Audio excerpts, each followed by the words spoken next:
So now this is the discus. I'm gonna throw it, I guess you have to choose.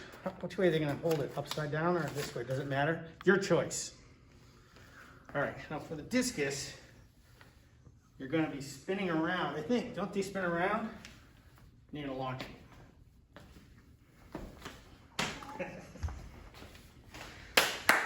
it. All right, so let's try it again. Now, can they just flick it like that? Yeah, I can throw it any way you want. Any way you want. All right, so I'm gonna try. I know it's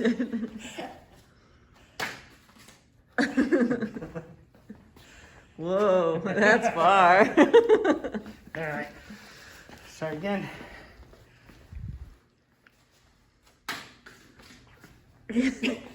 Whoa, that's far. All right, I'm gonna measure. I put the meter stick down, or the meter tape. 150, I'm gonna keep that finger fixed. And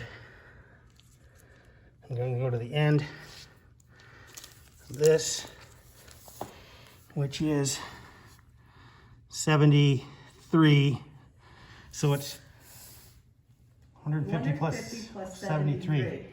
223. 223. And what's the unit again? It's in centimeters. Centimeters, right, centimeters. Once you find a superior method as I did, repeat it 4 times and take your top 3 throws.